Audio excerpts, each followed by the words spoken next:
You're watching PBS. I'm Paris Schutz. Up next on Chicago Tonight. Ask our founders, why bother? Illinois congressmen weigh in on a proposed 9/11 style commission to investigate the insurrection. This is not the time to be cutting. What's in store for Illinois' budget? We get a preview.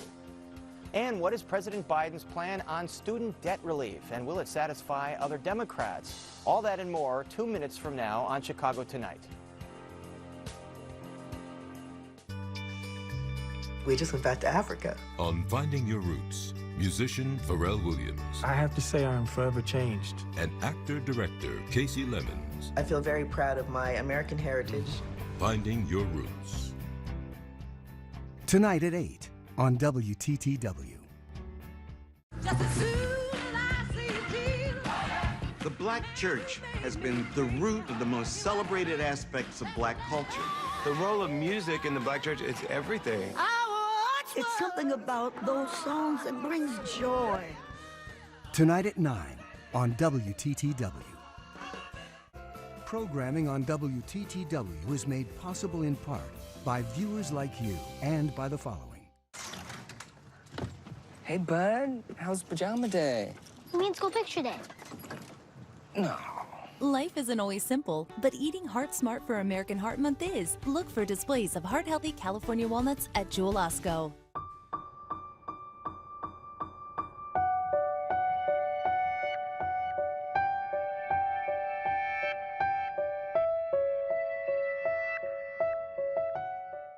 The COVID-19 vaccine is our light at the end of the tunnel, but we still have a long way to go. Stay safe, take care of each other, and visit chicago.gov/COVID-vax to get the facts about the vaccine.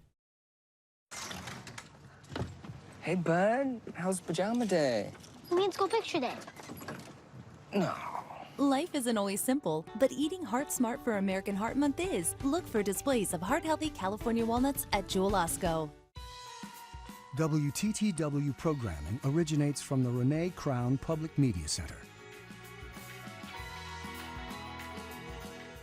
The modern civil rights movement was reignited when Colin Kaepernick took the knee in 2016. To me, this is something that has to change, and when there's significant change, I'll stand. For centuries, men and women fought against slavery and its legacy. It's the story of these resistors, from Sojourner Truth to Martin Luther King Jr., and what the struggle looks like today on 400 Years, Taking the Knee.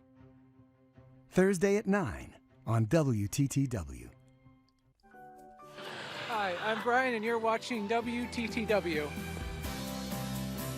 This evening's presentation of Chicago Tonight is made possible in part by the Polk Brothers Foundation, working to make Chicago a place where all people have the opportunity to reach their full potential.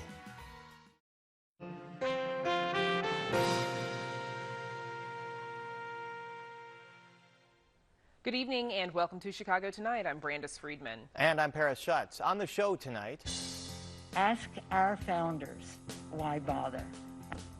Illinois congressmen weigh in on a proposed 9/11 type commission to investigate the insurrection. Plus, we get new details on the next COVID stimulus bill. President Biden's coronavirus relief package could include canceling some student loan debt. What could it mean for the economy? Indoor dining expands in Chicago. We talk about this and the latest COVID news with an infectious disease doctor. This is not the time to be cutting. Tomorrow, the governor will share his vision for the next state budget. We take a look at the fiscal pressures facing Illinois. We have a broken system of justice. A police torture survivor recounts his experience as a new online archive launches to document stories like his own. For a winning season like I've never seen. And how does gospel music vary from other music genres? We check in with a local gospel group to find out. But first, some of today's top stories. This week's extreme weather has delayed the vaccine rollout effort. The Illinois Department of Public Health says the federal government has warned all states to expect delivery delays because of the weather's impact on road and shipping conditions. To offset the delay, state officials say they proactively ordered vaccine to be delivered to a stockpile and is working to distribute that stockpile to providers today and tomorrow. Chicago health officials say the city is also experiencing a delay in vaccine shipments with no estimated arrival time of the orders. The city closed all vaccination and testing sites for today and rescheduled those appointments. Meanwhile, Governor J.B. Pritzker issues a disaster proclamation for the state after the storm left 7,000 Illinois residents without power. Official totals say the storm left 7.5 inches at O'Hare Airport as of this morning and a whopping 17.7 inches at Midway. Some communities and suburbs seeing more than 18 inches. Chicago's Department of Streets and Sanitation says it has more than 400 trucks and crews working around the clock to clear roads. With so much snow out there, but we're working on relocating this snow. This is not the kind of snow that's just going to melt, so we've designated some areas so that we can start relocating that with some heavy equipment. Another 1,300 people have been diagnosed with the coronavirus since yesterday, and another 32 people have died. The state's total case count is more than 1.16 million cases, with 20,034 total deaths. More diners are now allowed to eat in Chicago restaurants as the city announces it's met the metrics to expand. Bars and restaurants may now open at 40% of their normal capacity or no more than 50 people as of today. The city says it has been at a moderate risk level for 3 days, meaning it's kept its rolling average of new coronavirus cases below 400. The Cook County Public Health Department tells WTTW that Suburban Cook will follow the same rules in effect in Chicago and loosen restrictions on indoor dining and drinking. You can visit our website to learn more about reopening metrics and how soon restaurants could expand even further. And now to Paris and members of Illinois' congressional delegation. Paris. Brandis, with former President Donald Trump's impeachment now over, Congress is hammering out the next COVID stimulus package. Here to talk about all of that and more are Congressman Sean Casten, a Democrat from Downers Grove, Congressman Raja Krishnamurthy, a Democrat from Schaumburg, and Congressman Brad Schneider, a Democrat from Deerfield. We invited every Republican member of the Illinois congressional delegation. None accepted our invitation tonight. We do thank you all for joining us. And we'll start tonight with Trump's second impeachment trial. It ended with an acquittal, not a surprise. Now House Speaker Pelosi wants a 9/11-style commission to investigate what happened surrounding the Capitol riot. This is something that President Biden supports. Let's take a listen. Of course, Congress's decision to form this commission, as we've talked about a bit in here, but it's certainly one the president would support. And President Biden has made clear his views on the tragic events of January 6th, including where responsibility for them lies. He backs efforts to shed additional light on the facts to ensure something like that never happens again. Congressman Krishnamurthy, you're on the House Oversight Committee. Why a 9/11-style commission with many members and millions of dollars when the House impeachment managers presented new evidence and you have criminal cases out there as well? Well, I think the primary purpose of this outside independent commission is that it needs to understand why we had a lapse in security and what can we do to prevent that from happening ever again. You know, this was a life-changing event in the lives of staff and members of Congress. And we can't let it happen again, regardless of where the threat emanates from, whether it's foreign or, in this case, domestic. Congressman Schneider,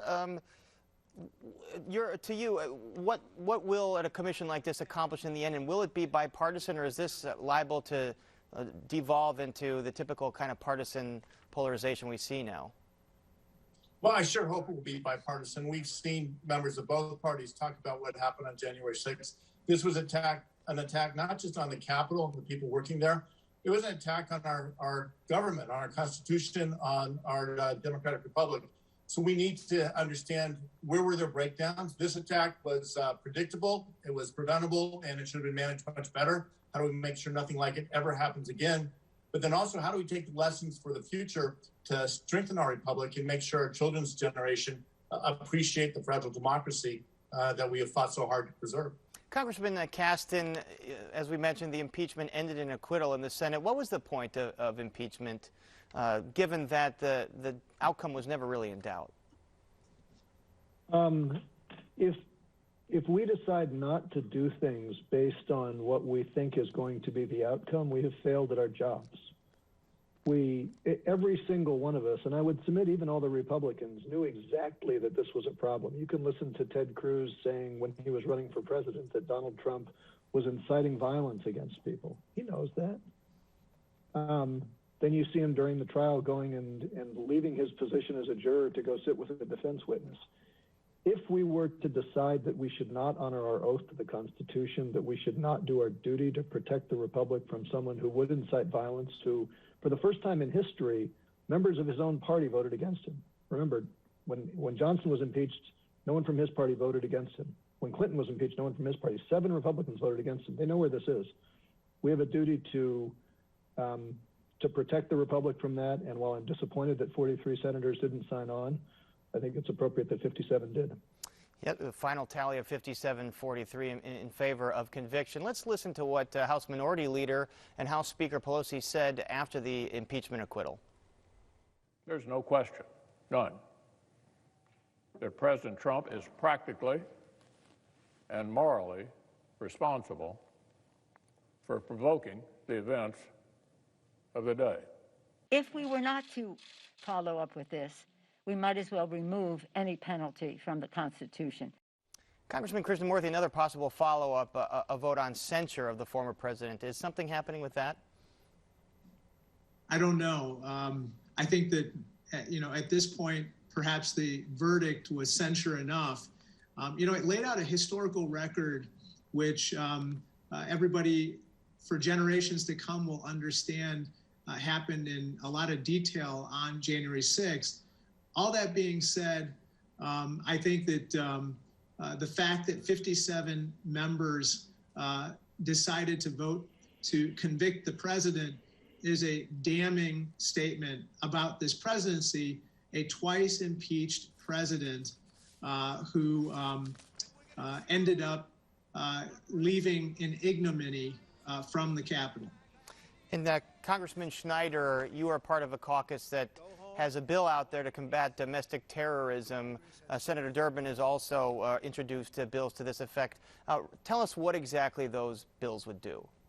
Thank you. This is the Domestic Terrorism Prevention Act. Senator Durbin and I have been working on this bill going back to 2017. My bill actually passed in the House in September, overwhelmingly going to the Senate to be blocked at that time by Ron Johnson. We introduced the bill. It will empower existing law enforcement, the Department of Justice, Department of Homeland Security, and the FBI, empower them to work together in identifying domestic terror threats, to taking steps to thwart these threats before they become incidents, and working to keep the American people safe. We've seen a growing number of domestic terrorist individuals or motivated individuals and groups. We've seen incidents, whether it's Charlottesville or Pittsburgh, the attack on the synagogue and other places, and then ultimately culminating in what we saw on January 6th with terrorists attacking the Capitol. We need to be better at identifying them, stopping them before they act, and keeping all Americans safe. Congressman Cass, on the flip side of this, you might have critics that worry about a bigger surveillance state here. Certainly there were critics to the actions taken after 9/11. What about countering people's right to privacy and fears of surveillance? Well, we certainly have to be cautious, and I think it's a challenge that we have always struggled with as a country. For the most part, when we're attacked from without, 9/11, Pearl Harbor, we rally together as a country, and we have sometimes overstated our surveillance on folks from outside our country. I mean, witness some of the discussions at NSA about the FISA reform. It's much harder when we're attacked from within. But make no mistake, we were attacked from within. We were attacked by people who meant to do harm to our republic. We were attacked by people who did not want to be governed by the opinion of the majority. And they organized to stop that.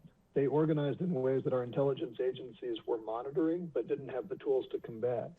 And I think good people, good moral people, can strike an appropriate balance between respecting people's civil liberties while at the same time recognizing that if we don't protect the health and welfare of American citizens, doing our job as in Paris, if I can jump in on that, the bill we're talking about, the Domestic Terrorism Prevention Act, it does not create a new statute. We have statutes on the books to prosecute acts of domestic and international. It doesn't create a new law enforcement. What it does is work with existing FBI, DOJ, Department of Homeland Security, trying to close that gap. We saw a failure of intelligence, of anticipation on January 6th. This tries to close that, identify the threats, stop them from happening, and importantly, reporting to Congress twice a year. So Congress and the American people know what the threats are. Right. So a lot to digest in that, Bill, and we got to get to COVID, and we're going to do that a little bit later in the show. That's where we'll have to leave it right now. We'll be joined again by Congress members later in the program to discuss details about that stimulus package. And again, we invited every Republican member of Illinois' congressional district, but none accepted our offer. We do thank Representatives Kasten, Krishnamurthy, and Schneider for joining us. And now, Brandis, we go back to you. Thanks, Paris. And as we mentioned earlier, officials have announced an expansion of indoor dining in Chicago. This as a new virus strain has been detected in Illinois in recent weeks, and the CDC releases new guidelines for schools to reopen. Joining us to talk about these issues and more is Dr. Susan Bleasdale, Medical Director of Infection Prevention and Control at University of Illinois Health. She specializes in diagnosing and treating infections. Welcome back, Dr. Bleasdale. So we know a lot of people have been working from home. Many businesses are not still fully opened. People may not be traveling as much due to the weather we've had these last couple of weeks, not just the snow, but the low temperatures as well. Do you think the weather has had a role in reducing the spread of coronavirus as well? I think it's probably having some impact because overall, I think it's the mitigation measures of keeping our distance, making sure that people are masked when they're together. But when people are going out less, there's going to be less encounters. So that may be in part some of the decline. We definitely saw some of that peak around holidays, kind of started before Thanksgiving and then through the holidays, and we've seen a downward trend kind of overall, and not just related to cold weather, but also across the country too. Now, earlier today, Chicago Public Health Commissioner Dr. Allison Arwady, she spoke about the expanded capacity for indoor dining. We now are at a point where we can, again, turn that dial and make some more cautious and careful reopening. So we will be expanding restaurant capacity, indoor restaurant capacity from 25% to 40%. And as you just mentioned, we're seeing numbers that are a lot lower than what we saw a couple of months ago. Is this the right time still to expand and to further open indoor dining? Well, I mean, I think that it's an important part of our society and culture that I think there's a need to open in some sense, but open cautiously, and using the data helps us to decide when it's safe. I think as Dr. Arwady mentioned, the positivity rate has come down significantly. And so I think there can be some opening. I think for an individual, you have to make a decision over, how are you going to utilize this expanded surface? And that if you're going to go out and dine in a restaurant, you still may choose to dine with people that you would have regular contact with, that that they haven't had significant contact with others. Because anytime you take down a mask with someone outside of your household, there is potential risk. And so I think that this is something that people can choose to do, but someone that maybe is at high risk for complications of the COVID-19 infection, they might not choose to dine with others outside of their household. And so again, this is something that maybe can be an option with the percent positivity being low, meaning that the chances that you're going to be in an environment with those that are actively infected is probably lower. And so just putting that in with all of the other potential ways of protecting yourself, you can make a decision about whether or not to take advantage of the expansion of restaurant dining now. Now, last week, officials announced the variant of the virus from South Africa has been discovered in Illinois. In addition, we know that there are more than 20 cases of the UK variant in Illinois. Are these strains, which are believed to be more transmissible, are they spreading as much as experts had anticipated? Well, I think it's early to say. I think that we know that the UK variant had been here and actually found here in Chicago several weeks ago. Our concern is that it will become a predominant strain because it seems to be spread more easily. So I think it's important that as we open up measures that we still are using additional precautions along with vaccine as an additional measure, because it does appear that the vaccine is effective against the UK variant, at least the 2 vaccines that we have available right now under emergency use authorization. Some concern is that we've seen in Illinois and in other states the South African variant that may be less responsive to the vaccine. So I think it's important that we continue our precautions so that we don't have significant spread of these variants that gets ahead of us and gets ahead of our vaccine deployment. I think it's really critical to try to make sure we get as many people protected by vaccine immunity earlier so that these variant strains don't have an opportunity to spread, and at the same time using our mitigation strategies. So making sure that when you are going out and dining, that you're not dining with multiple people on different days and exposing yourself to different households from that time, and making sure that when you are around others, you're wearing a mask and you're keeping your distance and you're washing your hands at all times, because those are effective in helping to prevent transmission. And Dr. Bleasdale, before we let you go, we know the CDC recently released guidelines with regard to school reopening.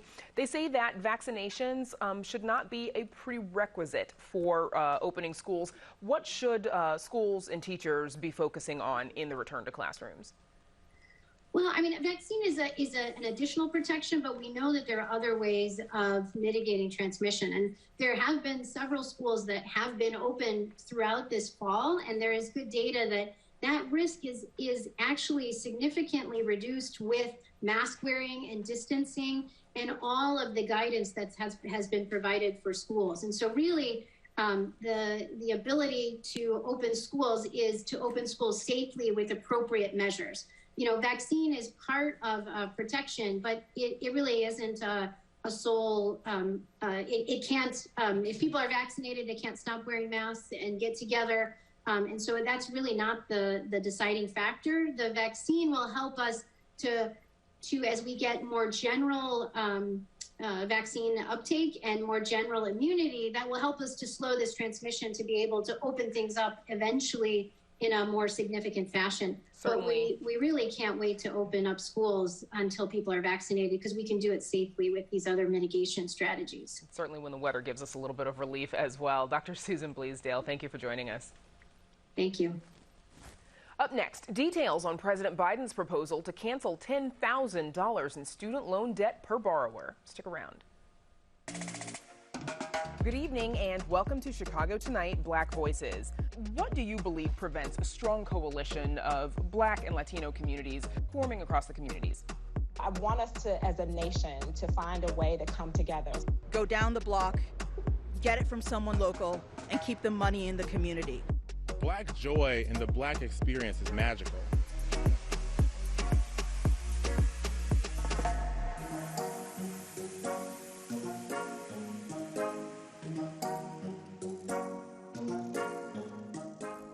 Some Democrats are calling on President Biden to cancel up to $50,000 in federal student loan debt per borrower. The president campaigned on canceling up to $10,000. The White House press secretary tweeted earlier this month that the Biden administration is, quote, reviewing whether there are any steps he can take through executive action, and he would welcome the opportunity to sign a bill sent to him by Congress. This comes as the president has extended a pause on federal student loan repayments until at least October. Joining us to discuss what canceling student loan debt could mean for borrowers and the economy are Constantine Yannelis, assistant professor of finance at University of Chicago Booth School of Business. His research focuses on student loans, among other things. And Horatio Mendez, he's president of the Woodstock Institute, an economic advocacy group in Chicago. Gentlemen, thank you for joining us. First of all, 45 million Americans, $1.7 trillion in student loan debt, and borrowers owe on average $36,000 in federal student loans. Horatio Mendez, more on the kind of suffering this debt is causing on individuals.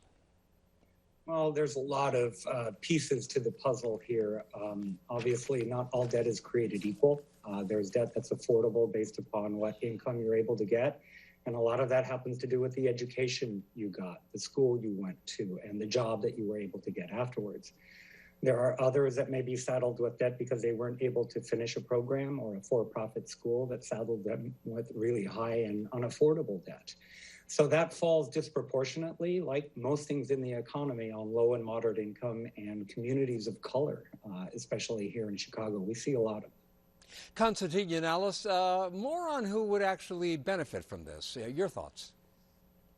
Yeah, so a lot of the proposals now to cancel student debt, they would benefit primarily high-income individuals rather than low-income individuals. I agree with a lot of what Horatio said, in particular about for-profit colleges. There are a small number of schools that are driving a lot of the bad outcomes. So any solution to this crisis needs to incorporate thinking about different types of borrowers and who's struggling and who's doing very well. Constantine Yannalis, why is it that, why do you assert that people who make the most money would benefit the most? Spell that out for us.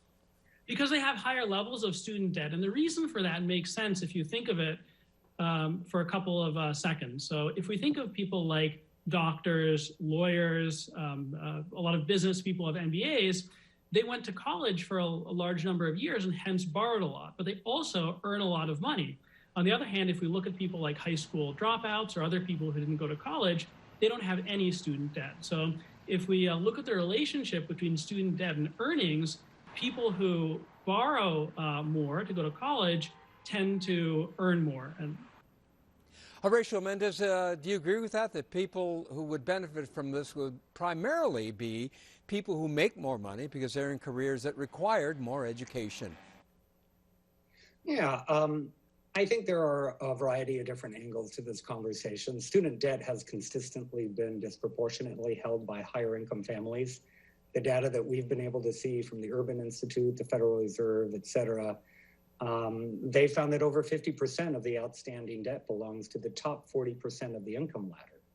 Now, when you're talking about the forgiveness of $10,000, not to say anything of $25,000, to somebody that's on the lower income side, on the bottom 20%, from a representative perspective, that's actually a big chunk of change. So while it may help the top quartile or more in terms of the income ladder, I think there's a great benefit as well for forgiveness on the lower side of that ladder as well. Constantine Yannalis, would forgiving debt be a boon to the economy? Would people have more money spent in other places and then rise all economic boats, so to speak? There would be some effect on the economy because people, instead of making those student loan payments, they could go out and purchase other consumer goods or purchase vehicles, homes, or any number of things. But in terms of stimulus, former President Obama's chair of the Economic Council of Advisors said that forgiving student loan debt would be a very ineffective form of stimulus, especially compared to other options. And I agree with that. There are much more effective ways of getting money to the very poorest households who will spend the most of each dollar that they're given. Horatio Mendez, would this forgiveness, if it were to come about, would it close the racial wealth gap? Not in the long term, to be honest with you. I mean, we really need to start talking about the flip side of this, which is the cost of not going to college. The typical U.S. worker with a bachelor's degree earns in the course of a full-time career nearly $1 million more than a similar worker with just a high school diploma. So we need to agree that college is a new educational standard that high school used to be, and it especially pays off if you can get through it without debt. But here's the kicker. Our higher education system is fragmented, unaffordable, and broken. Student loan forgiveness isn't going to fix that. Affordable college does. Limits on debt does, and regulating fraudulent schools out of business is going to be much more to people that are trying to close that racial wealth gap than simply a one-time wiping of debt. And gentlemen, I'm afraid that is where we'll have to leave it. My thanks to Constantine Yannalis and Horatio Mendez. Many thanks. Thank you. And now, Brandis, we go back to you. Phil, thank you. Still to come on Chicago Tonight, what's in store as Governor J.B. Pritzker is set to propose a pandemic-era budget. So far, he says no income tax increase. We ask Illinois congressmen about the latest stimulus negotiations and much more. A new online archive launches to document the stories of police torture survivors. We hear from one of them. And we introduce you to a Chicago gospel group, A4L, who talk about the power and impact of gospel music. But first, some more of today's top stories. Hedge fund Alden Global Capital has acquired Tribune Publishing in a $630 million deal. The announcement came late this afternoon after weeks of negotiations between a special committee of Tribune Publishing's board and Alden. The Trib reports that the hedge fund, which already held the largest shareholder stake and is paying to buy up the remainder, is taking the company private. Alden, which has a history of making deep cuts at other newspaper properties, now owns the Tribune, along with the Baltimore Sun, the New York Daily News, and 7 other papers. Some Chicago public school students will be returning to their school buildings tomorrow after staying home for remote learning because of today's weather. CPS says crews have been working diligently to clear sidewalks and parking lots and to ensure that buildings are warmed up. So far, only pre-kindergarten and some special education students have been asked to return or invited to return to in-person learning. Official totals say yesterday's snowstorm dumped as much as 18 inches of snow in some areas and more than 7 inches at O'Hare. Activists who oppose the planned closure of Mercy Hospital in Bronzeville are stepping up their efforts, asking the Catholic Church to get involved. We are asking today for Cardinal Wilton Gregory, His Eminence, and also for Cardinal Blaise Cupich to intervene, as Trinity Health Systems is a Catholic institution. We're asking them to intervene to bring Trinity to the table and to push them to sell. The group, Chicago Health Equity Coalition, sent a letter to native Chicagoan Cardinal Wilton Gregory in Washington, D.C., as well as Chicago Cardinal Blaise Cupich, asking them to convince Trinity to sell the hospital to an interested party instead of closing it. The group is also asking Governor J.B. Pritzker to exert his influence and says the hospital's Chapter 11 bankruptcy filing is accelerating its closure. Another 1,300 people have tested positive for the coronavirus since yesterday, and another 32 people have died.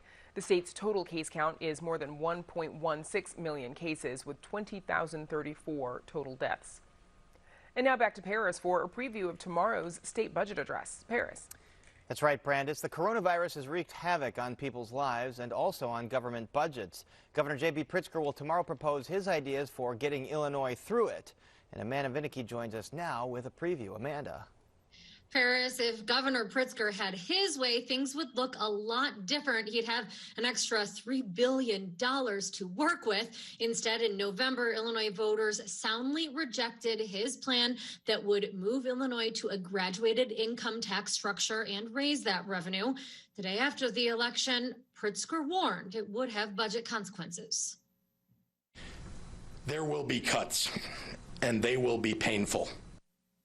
Head of the Nonpartisan Civic Federation, Lawrence Massal, says Pritzker is in the inevitable and unenviable position of therefore looking at a deficit of more than $3 billion as he preps for this next fiscal year. Massal says right now, Illinois is treading water with its current COVID-era budget that was cobbled together in the spring. The state still has over $7 billion in unpaid bills. It has $3 billion in debt to the federal government. It has to pay back in a couple of years. The economy has not really reopened. And so even though there's been some positive in the higher end income groups, revenue growth, the overall economy is challenging and people are hurting. And the state of Illinois has a lot of debt, including a lot of pension debt. The Pritzker administration did recently give us a glimpse, releasing tidbits about what is in store, like that he plans to hold spending flat. Except when it comes to the pension debt that Massal was just talking about, Illinois' pension payment for the next year is set to increase by $600 million. And that means if Illinois is going to pay that, it could mean cuts elsewhere. That is something that advocates like Andrea Durbin are fighting. We need to recognize that the budget has to ensure that the people and communities have access to essential services, including services that address the social determinants of health, economic support, and family well-being. This is not the time to be cutting those things, but this is the time to be investing in that, because we have to recognize that we have an increasing number of people in need of health and human services. We've got to continue to reimburse for remote services, and we've got to have the flexibility to adapt to evolving needs. Durbin says that spending reductions on human services aren't often what they seem on paper. She says that, quote unquote, saving money on one need really shoves it to another line item, and it could cost more down the road. It appears to me that we haven't learned the lessons of the budget impasse, that we haven't understood that all our fates are tied together. And to me, the pandemic has revealed that even more clearly than the budget impasse did, right? No person has been protected from the coronavirus. All of us are at risk when anybody is at risk. Now, among the other information that the Pritzker administration has released in advance of the budget address is that he plans to close what he describes as $900 million in corporate tax loopholes, but there is no list or details on what he defines as a tax loophole, and business groups and Republican legislators say that closing those would again hurt Illinois' finances in the long term. Those are job creation mechanisms that were passed by the legislature over the years. We're looking at right now an unemployment rate of 7.5% in the state, 10% in the city, 9.3% in the suburbs like in Evergreen Park, and almost 8% in Alton. So we're going to, what the Democrats call is loopholes. We look at those as tax increases, but we also believe that that is a disincentive for businesses to remain in Illinois, to grow, and to keep employees employed, and to bring in new people. Another element here, Paris, well, it deals somewhat of what those Congress members that you were talking to just a bit ago can do, and that is that Governor Pritzker, he can't actually bank on this until it is a done deal, but he for sure is hoping that the federal government is going to come through with money for states as well as for local governments to help them buttress budgets that have really universally taken a hit because of the COVID pandemic. Now, even should that bailout money come through, it is no panacea, Ms. Salt warns.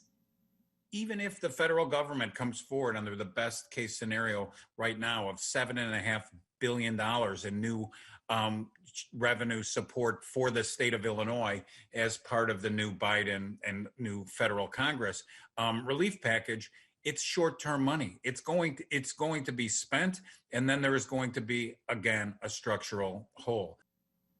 One possible way to get out of that hole, taking the suggestion of the Center for Tax and Budget Accountability, it was one of the groups that was a major proponent of that graduated income tax, and says that even though that constitutional amendment failed, Illinois could achieve a similar result by raising the flat income tax rate by 1 percentage point and then giving a break to lower income individuals through tax credits. It is an idea, but for now, Governor Pritzker has said that his proposal is not going to include any increases in the income tax. By the way, there is one bright spot. It's kind of strange to think about, actually, and that is because of the high unemployment that Illinois has seen throughout the pandemic. Well, those are taxable unemployment benefits. So Illinois actually doesn't have quite as deep a deficit as had been predicted. We're going to hear more, of course, from Governor Pritzker on this tomorrow at noon.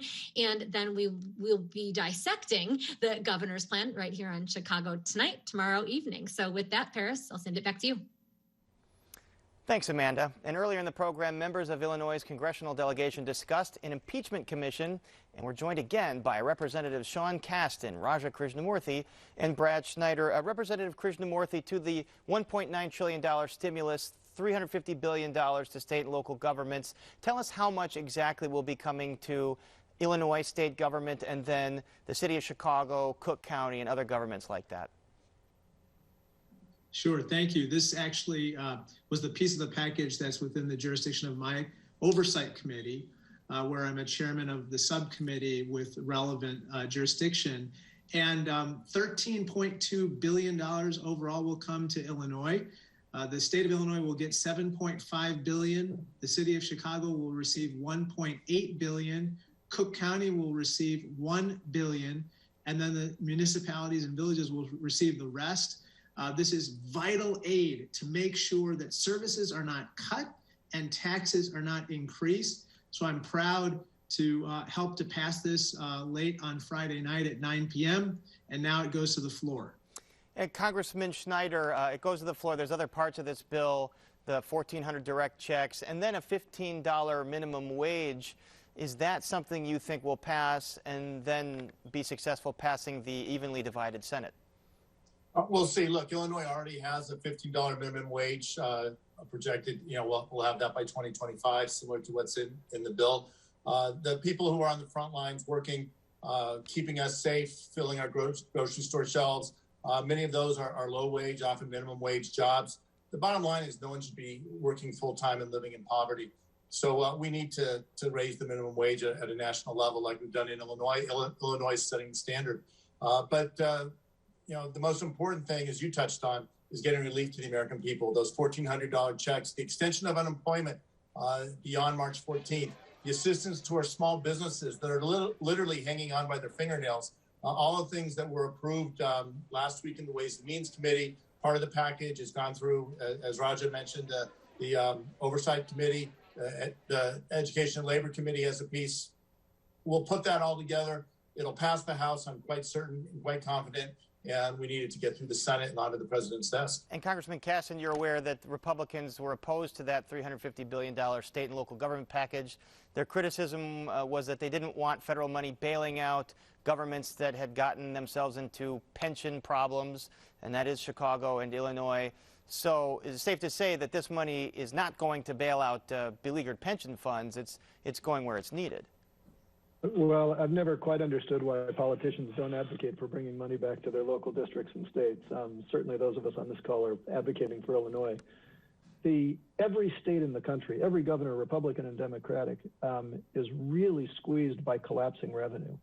This isn't a problem of pensions. This is that when economic activity slows down, people stop buying things, people stop going to restaurants, people stop going to concerts, and sales tax revenue has collapsed, income tax revenue is down.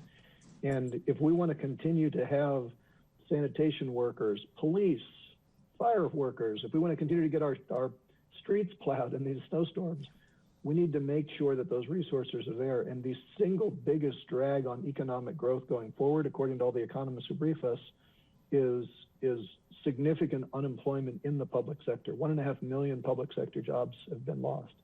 So it's the right thing to do for the country. It's the right thing to do for Illinois. It's the right thing to do for our congressional districts.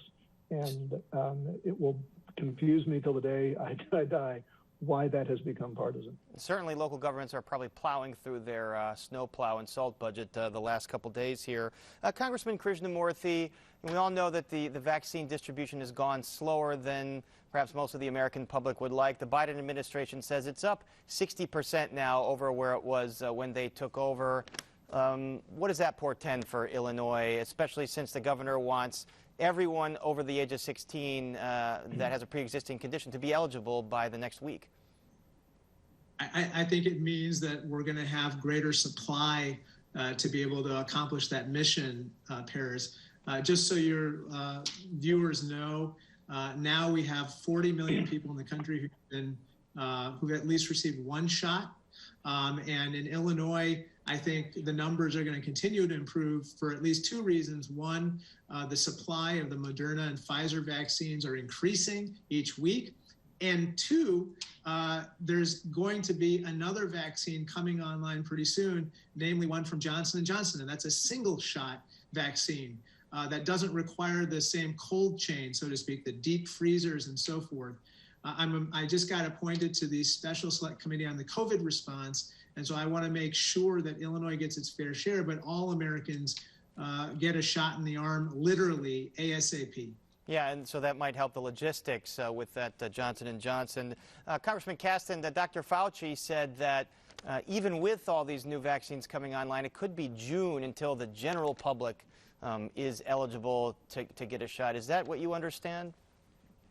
I think it is safe to say that everybody wishes the vaccine was coming quicker. I think we can at the same time say, as Congressman Krishnamurthy said, we're up to, 1.8 million people have received at least their first vaccine in Illinois. So that's 15%. And the other point that Dr. Fauci's been making pretty consistently, which is worth keeping in mind, is that even if you only have one dose of the vaccine, now you need to get your second dose, but even if you only got one, the risk of serious complications and death goes almost to zero. And so getting these vaccines out, getting them into people makes a huge difference. When you are eligible, please go get vaccinated, protect yourself, protect your community. And as I said, while we all wish we had more vaccine, it is a heroic effort that our public health community is doing to bring this to market as quickly as it is and to manage the logistics of getting it from the labs into the arms. All right, we're going to have to leave it right there. And again, we invited every Republican member of Illinois' congressional district delegation, but none accepted our offer. And again, we do thank Representatives Kasten, Krishnamurthy, and Schneider for joining us. Thank you so much. Thank you. Thank you so much. And up next, a police torture survivor recounts his experience in a conversation that first aired on our Sunday program, Chicago Tonight, Black Voices. But first, we take a look at the weather.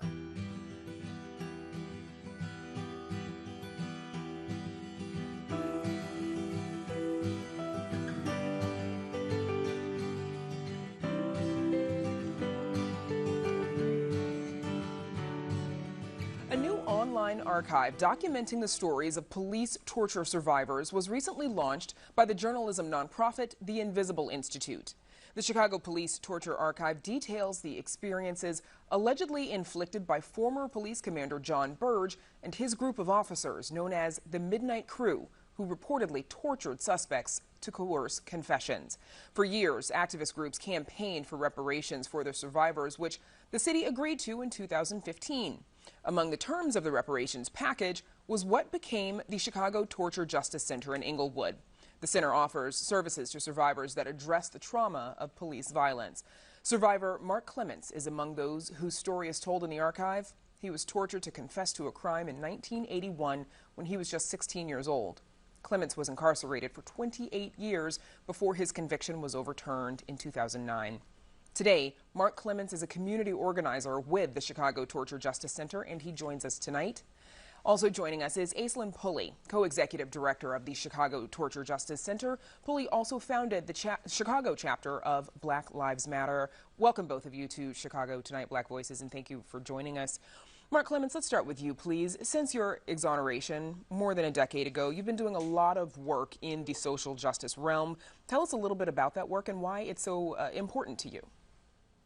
Well, you know, being a 16-year-old kid taken down to a police station and tortured and no one believing what took place inside of the police station, I think that it's very important for African-American people to not just take the pain, but to at least put yourselves in the position to dish the pain out for reforms. We have a broken system of justice, and that broken system of justice has worked to demonize, and that's what happened to me. I was affected as the result of trauma, spending all of my youth behind prison walls. And I just want someone, the city of Chicago, all of our leaders, to understand, first of all, that I am someone's son that this happened to, and that person died fighting to free me, and I will keep her voice alive through me for all the men and women that were systematically tortured under John Burge. And Mark, we'll come back to, sadly, that trauma in just a few minutes, but I want to get Aislinn in. Aislinn, the Chicago Torture Justice Center, you all have been operating for a few years now. How has the center evolved in this time?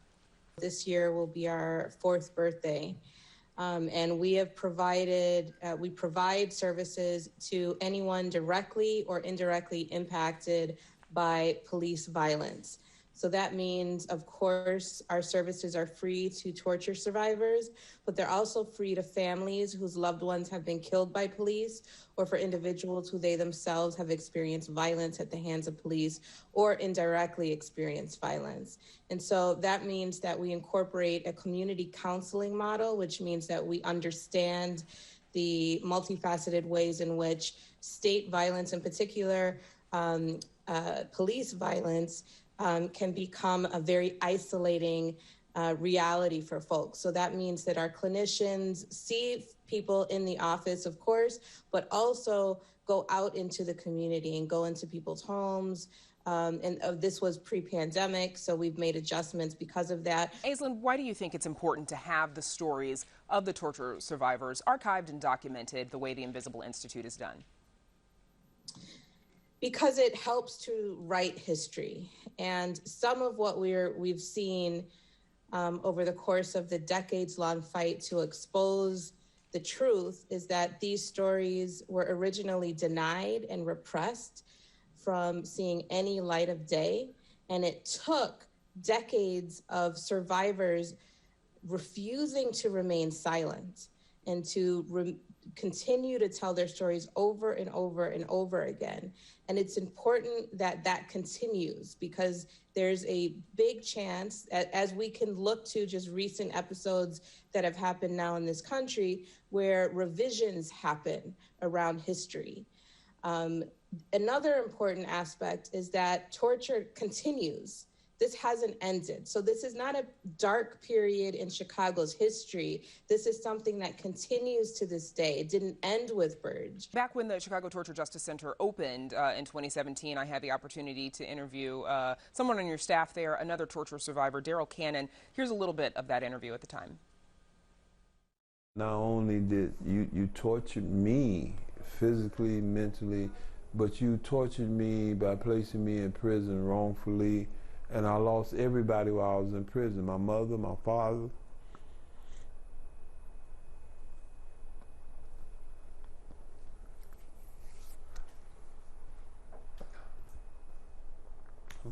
My son.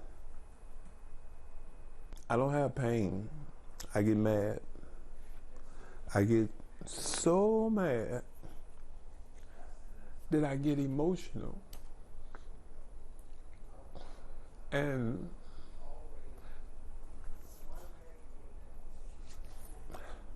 that is the trauma. And Mark Clements, you too spent, half of your life in prison for a crime for which you were both later exonerated, like Daryl Cannon. And there he is expressing that there is a very unique trauma past the physical that happened all those years ago. Why do you think, and Aislinn touched on it a little bit earlier, but why are the specialized services necessary for survivors, like yourself? Well, we live in a society that has neglected mental health. We are a society of people that fail to realize that not only did the Chicago Police Department measure out its acts of trauma upon many people, but also our criminal justice system as a whole and our prison system, which is very barbaric. And what we have witnessed is this has been ignored, where that men and women are being released out of the prison systems, regardless if they are innocent or guilty, and they're traumatized and there's nowhere to go. And it's a very sad day in this society. And I believe that's why we have fought so hard to at least establish the Chicago Torture Justice Center, as well as the archives, so that people can begin to see with their own two eyes as to the struggles of many little old mothers that had to at least endure this, like Amanda Shackelford, the mother of Gerald Reed, constantly having to deal with a criminal justice system that still this day don't want to recognize truth.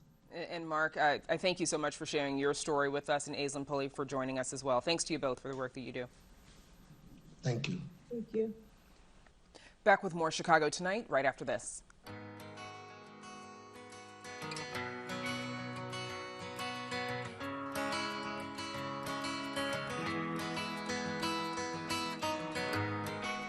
group of young women are changing the narrative of gospel music and who it's for.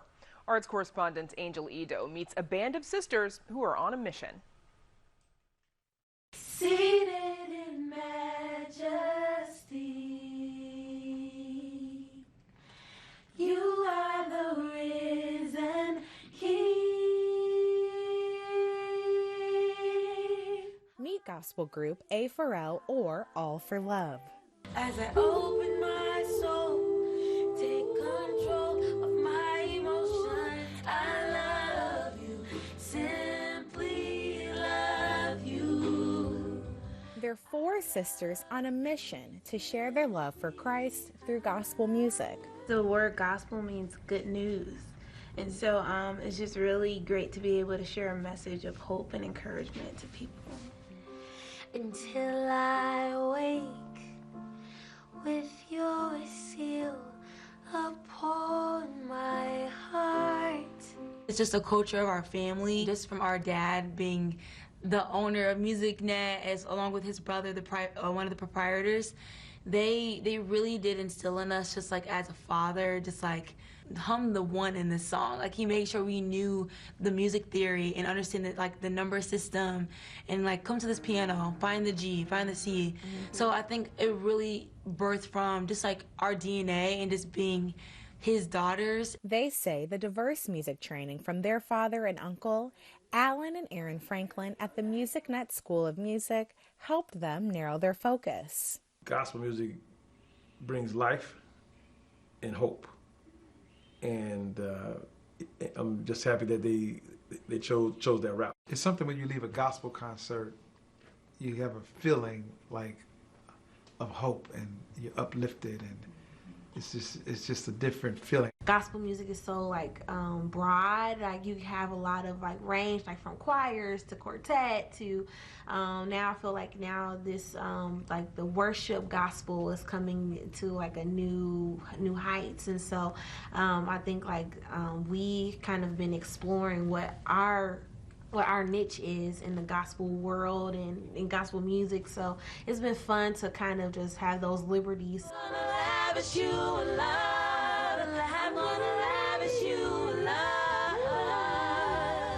As an official group for the past 7 years, A4L says the biggest difference between gospel music in comparison to other genres is the message. That's what I feel like is the difference between gospel music and the songs of today. Like, I can listen to a song right now and it can tell me what I'm going through, but what is a song that can tell me how to get past it?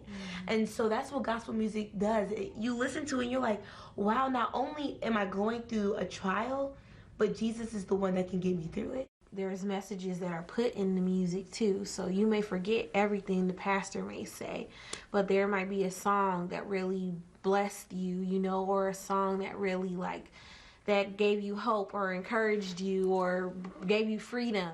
You have won the victory. The whole goal of gospel music, you should want to like grow into something better. You know, you should want to be better. You should want to live better. You should want to change an old mindset, get a new perspective, you know. And so I think that should be the goal of gospel music. But I know for us, that's our goal too, that people just are radically transformed by what they hear. I'm waiting on you. For Chicago Tonight, I'm Angel Edo. On you, and I won't move. I'm waiting. And visit our website for more information on A4L. They'll be releasing their first album later this year. And be sure to tune in to the new 2-part PBS documentary series, The Black Church. This is our story, this is our church. That's tonight at 9. And that is our show for this Tuesday night. Don't forget to stay connected with us by signing up for our daily briefing. And you can get Chicago Tonight streamed on Facebook, YouTube, and our website, WTTW.com/news. You can also get the show via podcast and the PBS video app. And please join us tomorrow night live at 7. Governor Pritzker delivers his budget address. How will the state come back from the pandemic? And a community often referred to as a food desert, North Chicago, is getting its first full-service grocery store in 20 years. Now, for all of us here at Chicago Tonight, I'm Brandis Friedman. And I'm Paris Schutz. Thank you so much for watching. Stay healthy and safe and warm, and good night.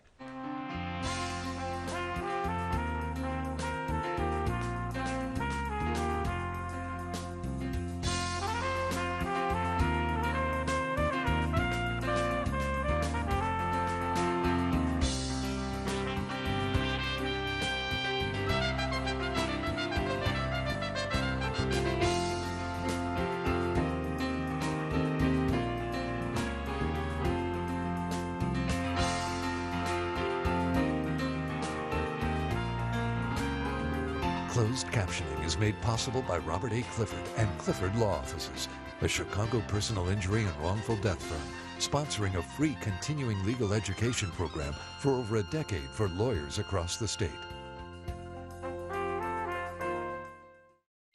This evening's presentation of Chicago